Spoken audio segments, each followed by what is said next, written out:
Now, the second section is very, very important because this is where you can assume what that property is going to cost you. You can make some assumptions based on what you make as an individual and what would that property end up costing you. Now, you don't have to do it, and you can jump into other sections. But if you do want to figure out, okay, this is what I make, and at the end of it, what is that property? Is that going to be positive or negative to me?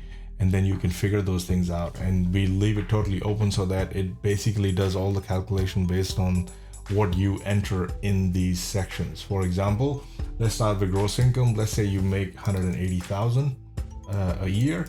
Oops, 1.8 million. That'll be great. You make 180,000 and you escalate that income year on year over the period of 10 years. Is that going to go up in line with the CPI because you are expecting some sort of an increment, and you escalate that over the years at 3%, for example. Total deduction, taxable deductions, if you know what they are, you can enter them as a value or just put an escalation rate on the total deductions at 2.5%. Or you can put in the escalation, deductions here, and then that's how they will get escalated. Annual escalation, household expenses.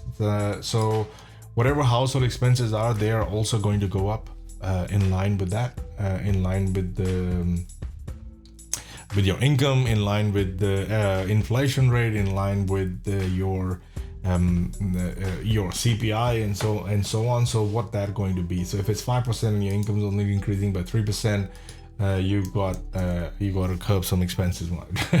So yeah. So now we do have certain rates, and these are based on the rates. They are just normal rates, and you can check your own rates table, or you can create your own table. We have 7 different levels. You can start from 0 to whatever that percentage is and put the rate there. And then from the next bracket, you can put those values in. So we give you sample rates. Now, they may not be applicable to you in your country. They may not be applicable to all those places, but all you got to do is search for tax bracket for individual tax returns in your country, in your state. And once you find those tax brackets and the information, all you got to put is a from and to and the rate for that, and then everything else, the excess, automatically gets calculated, which is then used for your income tax calculation. It's just a ballpark number. Then we've got household expenses. So make sure that you take these to your accountant and get them checked.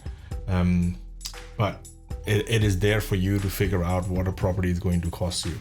So then you got your household expenses. So whatever your household expenses are, for example, it could be groceries, could be $600 a month. Oh, well, that was a long time ago.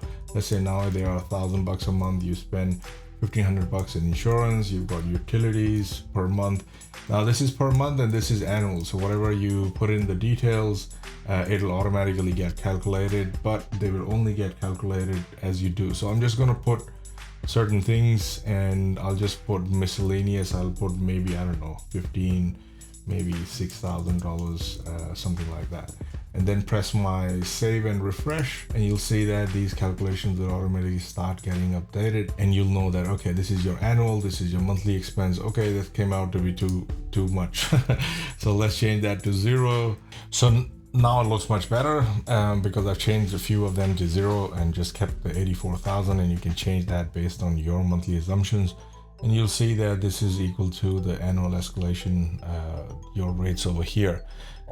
Once you've done that, you're done with the top section. There are no other sections to put in here, and now I'll go through each one of these details, but we'll come back to them because they are part of the summary. After you've done the analysis, after you've done everything, then these values start making more sense.